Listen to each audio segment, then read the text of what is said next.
Hello नमस्कार दोस्तों, स्वागत है आप सभी का आपके अपने YouTube channel JS topic study में। दोस्तों आज की इस हिंदी की क्लास में हम आपकी क्षितिज भाग 2 का पार्ट 2 आज पढ़ने वाले हैं, जिसका नाम है राम लक्ष्मण परशुराम संवाद। मतलब कि राम लक्ष्मण और परशुराम के बीच में जो संवाद होता है उसको आज हम पढ़ने वाले हैं। यहाँ पर जो चित्र आप देख रहे हैं, इसमें यहाँ पर ये जो खड़े हुए हैं ये कौन है? ये यहाँ पर जनक जी हैं। जहाँ पर क्या है, इन्होंने जो धनुष यज्ञ करवाया था कि भाई जो भी इस धनुष को उठा लेगा वो हमारी पुत्री के साथ विवाह करेगा। ठीक है, तो राम जी उस धनुष को उठा लेते हैं तो वो धनुष टूट जाता है, और धनुष जैसे ही टूटता है तो परशुराम जी वहां पर चले जाते हैं और कहते हैं कि भाई जिसने भी धनुष तोड़ा है वो मेरे सामने आ जाए। तो इनके बीच में मतलब राम लक्ष्मण और परशुराम जी के बीच में जो भी बहस हुई है उस बहस को यहाँ पर वर्णन किया गया है। ठीक है, तो चलिए अब हम हमारे चैप्टर की ओर चलते हैं। तो हमारा चैप्टर जो है वो आपके सामने है। ठीक है, तो यहाँ पर आपको चौपाई दी गई है, एक दोहा दिया गया है। तो हमें क्या करना है, इसकी व्याख्या करनी है और संदर्भ प्रसंग लिखना है। ठीक है, तो वो आप कैसे लिखेंगे? सबसे पहले समझिए कि संदर्भ क्या होता है। संदर्भ वो होता है जिसमें ये बताया जाता है कि जो पंक्तियां हैं वो कहां से ली गई हैं। ठीक है, पंक्तियां कहां से ली गई हैं, इसके रचयिता कौन है और ये कौन से चैप्टर की पंक्तियां हैं और पाठ का नाम क्या है, ये सारी चीजें आती हैं संदर्भ में।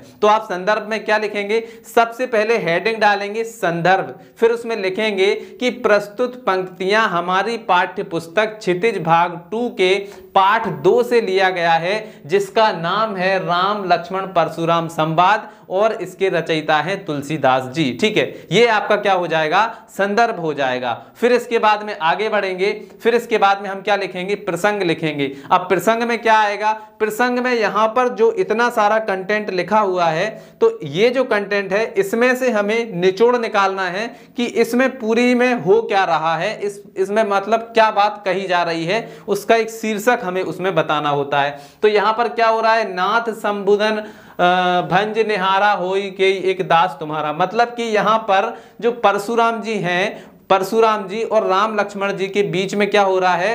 वार्तालाप हो रहा है, उसको तुलसीदास जी ने इसमें बताया हुआ है। ये हम वहां पर क्या लिखेंगे? प्रसंग लिख देंगे। ठीक है, तो आप इस तरह से लिखेंगे। सबसे पहले हेडिंग डालेंगे प्रसंग, फिर वहां पर लिखेंगे कि प्रस्तुत पंक्तियों में राम लक्ष्मण और परशुराम जी के बीच में जो संवाद हुआ है उसको बताया है, उसको समझाया गया है तुलसीदास जी के द्वारा। ठीक है, चलिए तो यहां पर अब हम इसका अर्थ करते हैं, मतलब कि इसकी व्याख्या करते हैं। ठीक है, तो व्याख्या जो है वो आप सुन लीजिएगा और अपनी कॉपी में नोट करते जाइएगा। ठीक है, क्योंकि बहुत सारे जो प्रश्न हैं वो इसी में से भी पूछे जाते हैं और इसी में से सारे के आंसर आपको मिल जाएंगे। ठीक है, जितने भी आपके क्वेश्चन हैं वो इसी में से आंसर आपको मिल जाएंगे। ठीक है, चलिए तो हमारा जो पहला पैराग्राफ है, पहली लाइन है, इसमें कहा जा रहा है नाथ संबुधन भंज निहारा। मतलब कि जैसे ही नाथ यहां पर किसको कहा गया है? परशुराम जी को। तो परशुराम जी ने देखा, जैसे ही परशुराम जी ने देखा कि शंभु धनु मतलब शिव जी का जो धनुष है वो टूट गया है। उस धनुष को टूटा हुआ देखकर वो बहुत ज्यादा क्रोधित हो जाते हैं और गुस्से में वो कहां पर पहुंच जाते हैं? जहां पर धनुष टूटा था वहां पर, और पूछते हैं कि भाई कौन है वो जिसने सिर्फ धनुष को तोड़ा। ठीक है, राम जी थोड़े से आगे बढ़ते हैं और उनके आगे हाथ जोड़ते हैं और क्या बोलते हैं? हो है क्यों एक दास तुम्हारा। मतलब जो सिर्फ धनुष को तोड़ सके वो और कोई नहीं हो सकता, वो तो कोई आपका दास ही होगा जो इस सिर्फ धनुष को तोड़ेगा। ठीक है, फिर इसके बाद में आगे बढ़ते हैं। आयेसु काहि कहे किन मोही। अब राम जी उनसे पूछ रहे हैं कि आप यहाँ पर किस कारण से आए हैं, वो कारण मुझे बताइए। किस कारण से आपका यहाँ पर आगमन हुआ है, किस प्रयोजन से आपका यहाँ पर आगमन हुआ है, वो आगमन का कारण आप मुझे बताइए। ठीक है, जैसे ही राम जी ने ये कहा, सुन रिसाई बोले मुनि को ही। मुनि और भी ज्यादा गुस्से में होकर क्या बोले? अब आगे पढ़ते हैं। सेवक सो जो करे सेवकाई। मतलब सेवक तो वही होता है जो सेवकाई करे, मतलब जो सेवा करे वही तो सेवक होगा। कौन बोला? परशुराम जी बोले राम जी से। ठीक है, फिर इसके बाद में अरि करनी करी करी लड़ाई। मतलब जो अरे करे, जो हमारे छेड़ करे, जो हमारी वस्तुओं को नुकसान पहुंचाए, वो तो लड़ाई करने योग्य है, वो हमारा सेवक नहीं हो सकता। कौन कहते हैं? परशुराम जी कहते हैं। फिर इसके बाद में आता है सुनहु राम जय शिव धनु तोरा। राम जी से कहते हैं परशुराम जी कि सुनो राम, जिसने भी ये शिव धनुष को तोड़ा है, जिसने भी ये शिव धनुष को तोड़ा है, सहस्त्र बाहु सम सो रिपु मोरा। मतलब कि वो सहस्त्र बाहु के समान मेरा शत्रु है। तो उसको वो शत्रु बता रहे हैं, धनुष तोड़ने वाले को। ठीक है, फिर इसके बाद में आगे बढ़ते हैं। सो बिलगाऊ बिहाई समाजा। अब यहां पर जितने भी राजा खड़े होते हैं तो वो सभी राजाओं से कहते हैं कि सुनो सभी राजाओं, आप में से अगर कोई भी धनुष का तोड़ने वाला हो, मतलब आप में से अगर किसी ने भी धनुष तोड़ा हो तो वो स्वयं ही आगे आ जाए, नहीं तो क्या हो जाएगा, नाते मार जेहि सब राजा, नहीं तो मैं सभी राजाओं का वध कर दूंगा और सभी को मार दूंगा। ठीक है, ये कौन कहते हैं, परशुराम जी कहते हैं। फिर आगे बढ़ते हैं। सुनि मुनि बचन लखन मुस्काने, और उन मुनि के, मुनि किसको बोला गया है, मुनि बोला गया है परशुराम जी को। ठीक है, तो परशुराम जी के वचन को सुनकर लखन जी जो है, मतलब लक्ष्मण जी जो हैं, वो मुस्कुराने लगे, हंसने लगे। ठीक है, इसके बाद में बोले परशु धरई अब माने। ठीक है, और परशु जो फरसा रख रहे थे परशुराम जी, उनको अपमान करने की निगाह से वो उनसे बोले, मतलब लक्ष्मण जी का उद्देश्य था कि इनको थोड़ा सा अपमानित किया जाए। ठीक है, बहुधन ही तोरी लड़काई। अब लक्ष्मण जी उनसे कह रहे हैं कि हमने तो बचपन में बहुत सारे धनुष तोड़ दिए, हमने बचपन में बहुत सारे धनुष तोड़ दिए, कबहु न असिरिस कीनी गोसाई, कभी आपने ऐसी गुस्सा नहीं की है और ऐसे इतने ज्यादा आप क्रोधित कभी हुए भी नहीं है। ठीक है, हमने बचपन में ऐसे बहुत सारे धनुष तोड़े हैं। तो फिर यही धनु पर ममता के हेतु, किस कारण से आपकी इस धनुष से इतनी ममता हो गई है जो आप इतना ज्यादा क्रोध कर रहे हैं, मतलब कि जो धनुष टूट गया है, इस धनुष से आपका इतना लगाव क्यों है जो आप इसके ऊपर से इतना क्रोध कर रहे हैं। हमने बचपन में बहुत तोड़े हैं, तब तो आप आए नहीं, और आज हमने ये पुराना धनुष तोड़ दिया तो आप क्या कर रहे हैं, आप यहां पर इतना क्रोधित कर रहे हैं। ठीक है, सुन रिसाई का भृगुकुल केतु। ठीक है, अब ये बात सुनकर वो बहुत ज्यादा और भी ज्यादा क्रोधित हो गए और उनकी गुस्से को भृगुकुल केतु के नाम से क्या किया गया है, यहां पर संदर्भित किया गया है। ठीक है, फिर इसके बाद में अब लक्ष्मण जी से क्या बोलते हैं परशुराम जी, रे नृप बालक कालवश, हे बालक तू काल के बस है। ठीक है, बोलत तो ही ना समार, अब संभल के बोल, मतलब तू काल के बस है, अगर अब और कुछ भी बोलेगा तो संभल कर बोल, नहीं तो मैं तेरा वध कर दूंगा। कौन कहते हैं, परशुराम जी कहते हैं। धनहु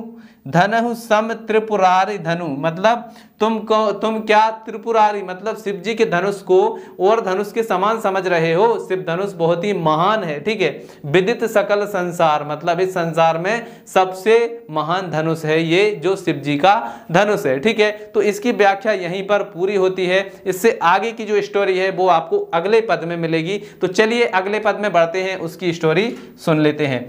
तो यहां पर देखिए, यहां पर भी आपका जो संदर्भ रहेगा वो सेम रहेगा, क्योंकि सेम पंक्तियां सेम पार्ट से ली गई हैं। ठीक है, तो यहां पर आपका संदर्भ वही रहेगा, प्रसंग थोड़ा सा बदल जाएगा।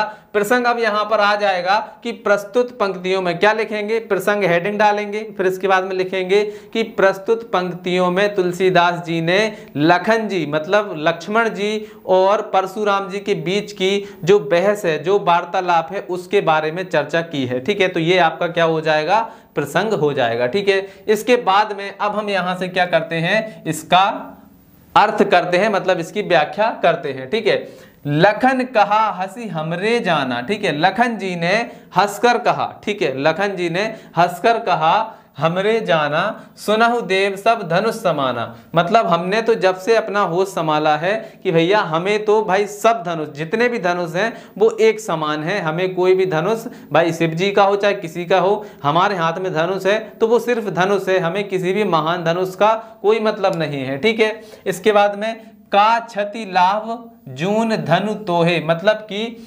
अब धनुष टूट गया, उसमें क्या क्षति, क्या लाभ, क्या हानि, उसमें क्या करना। ठीक है, तो हम तो भैया कोई धनुष टूट जाता है तो हम उसमें कोई भी लाभ हानि और कोई क्षति नहीं मानते। ठीक है, देखा राम नयन के भोरे, अब यहां पर देखिए, देखा राम नयन के भोरे, अब यहां पर जो नयन है ना, नयन मतलब नवीन, नई चीज की बात हो रही है। ठीक है, यहां पर आंखों की बात नहीं हो रही है। तो यहां पर राम जी ने देखा, ठीक है, राम जी ने क्या देखा, राम जी ने देखा, लक्ष्मण जी बोल रहे हैं परशुराम जी से कि राम जी ने देखा कि ये धनुष नया है, उन्होंने नया समझकर उठा लिया। ठीक है, इस धनुष को नया समझकर उन्होंने उठा लिया। ठीक है, छुअत टूट रघुपति ना दोषु। अब वो छूते ही टूट गया तो इसमें रघुनाथ जी यानी भगवान राम का क्या दोष है, वो परशुराम जी से बोलते हैं।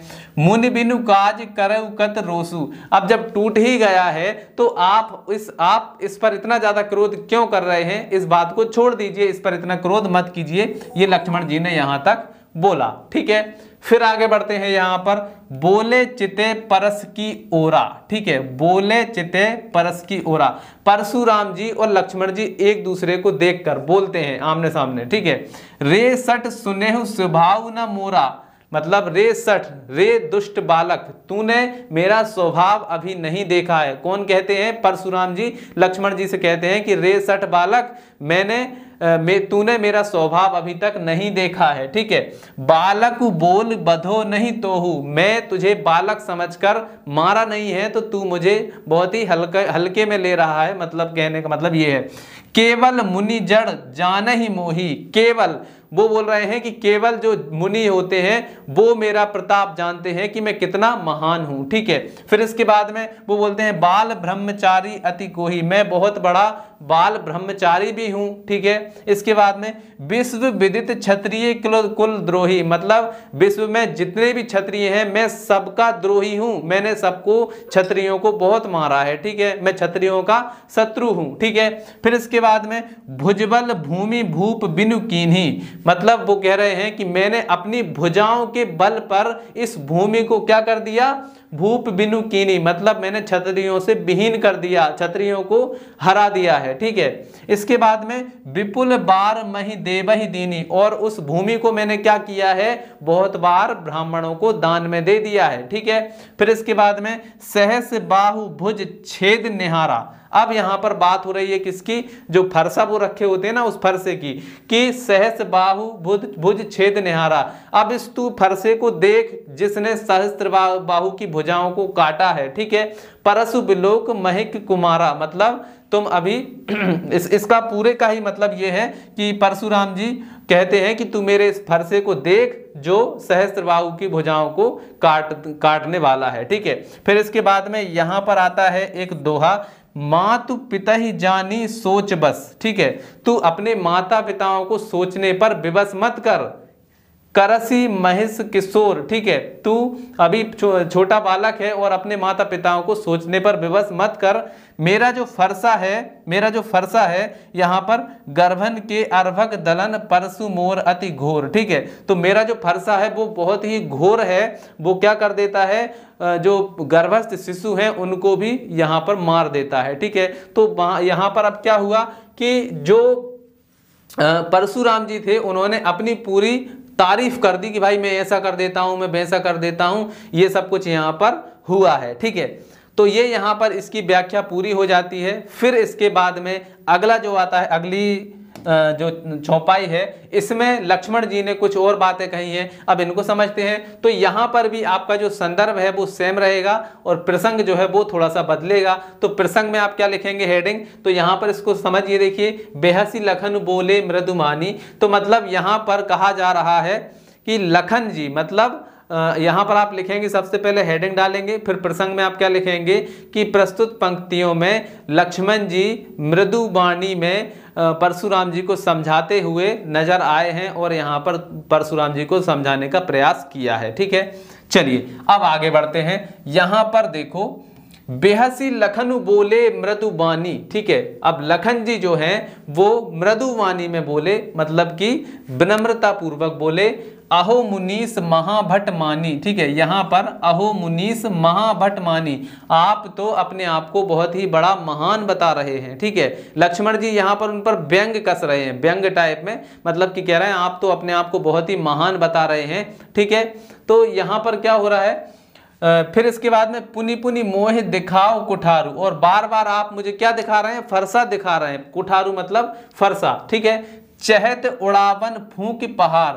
आप तो ऐसी बातें कर रहे हैं कि जैसे फूंक से आप पहाड़ को उड़ा देंगे। ठीक है, लक्ष्मण जी कह रहे हैं परशुराम जी से कि चहत उड़ावन फूंक पहाड़ू, मतलब फूंक कर आप पहाड़ उड़ाने की बात कर रहे हैं। ठीक है, यहाँ कुम्हर बतिया को नाही, कुम्हड़, कुम्हड़ मतलब कि जो फल होते हैं ना, फल का जो बच्चा होता है, छोटा सा फल का जो छोटा सा बच्चा होता है, कच्चा फल जिसे बोलते हैं, ठीक है, उसको क्या बोलते हैं, कम्हड़ बतुआ, ठीक है।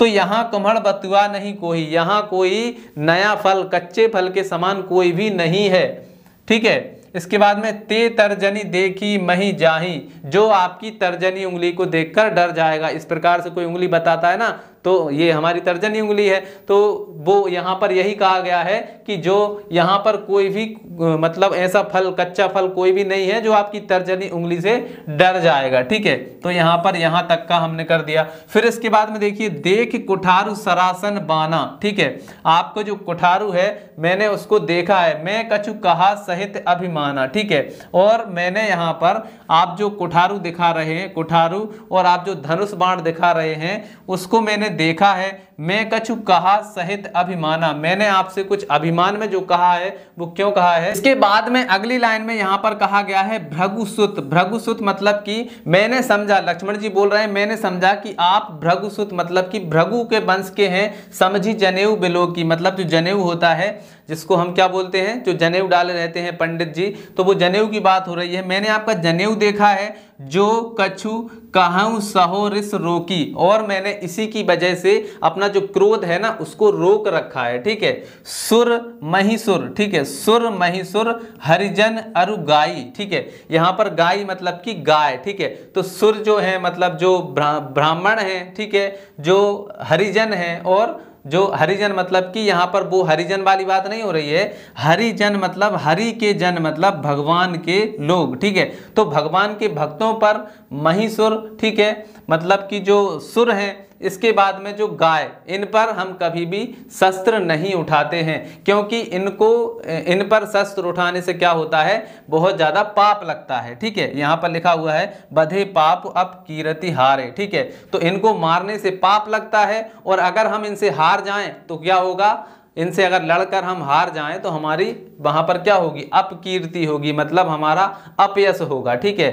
मारत हूं पा परेव तुम्हारे, मैं तो आप भले ही हमें मारते भी, मतलब आप अगर हमें मारते भी तो भी हम क्या करते, आपके पैर ही पड़ते। यहाँ पर क्या लिखा हुआ है, मारत हूं पा परेव तुम्हारे, आप भले ही हमें मारते हम फिर भी आपके चरण ही छूते, ठीक है। कोटि कुलिस सम बचन तुम्हारा, ठीक है। आपकी जो वचन है, आप जो बातें बोल रहे हैं वो वचन ही इतने कुलिस हैं, इतने मतलब वज्र के समान हैं आपकी बातें ही, तो हमें व्यर्थ धनु बाण कुठारा, आपकी जो बातें हैं वो ही आपके शस्त्रों के समान हैं, वज्र के समान हैं। आपने धनुष जो है, धनुष बाण और जो कुठार, कुठार मतलब कि जो फरसा जो रखा हुआ है वो क्या है, वो तो आपने व्यर्थ ही रखा है, आपके वचन ही बहुत खतरनाक है, ठीक है। तो अगली लाइन में कहा गया है, जो बिलो की अनुचित कहेऊ, मतलब मैंने जो भी आपको देखकर अनुचित वचन कहेऊ, क्षमहु महामुनि धीर, मतलब मुनि जी मुझे क्षमा कर दीजिए। सुनि सरोस भृगु संबिनी बोले गिरा गंभीर, इसके बाद में वो परशुराम जी जो है, भृगुवंश मुनि जो हैं, वो बहुत ज़्यादा क्रोधित हुए और फिर आगे बोले। तो आगे अब वो क्या बोले वो इसके आगे नहीं है, आगे जो था वो चैप्टर से हटा दिया गया है, यहीं तक आपका चैप्टर है। तो यहाँ पर मैंने आपको संदर्भ प्रसंग व्याख्या सहित सारा कुछ समझा दिया है, आशा है आपको समझ में आ ही गया होगा। और जो आपके क्वेश्चन आंसर हैं, क्वेश्चन आंसर की एक अलग क्लास की सीरीज चलेगी जिसमें मैं आपको क्वेश्चन आंसर समझाऊंगा, क्वेश्चन आंसर को बहुत ही डिटेल्स में समझाऊंगा। और यहाँ पर आपकी जो परीक्षा जैसे ही आएगी ना, तो उस टाइम पर आपको जो मोस्ट आईएमपी प्रश्न है वो आपको बताए जाएंगे, ठीक है। तो ध्यान पूर्वक जो है आप इस चैनल को पहले तो सब्सक्राइब कर लें और ध्यान पूर्वक वीडियोस को देखें, वीडियो आपके लिए बहुत ही लाभदायक होने वाले हैं। तो चलिए आज की इस वीडियो में इतना ही, मिलते हैं अगली वीडियो में, तब तक के लिए जय हिंद जय भारत।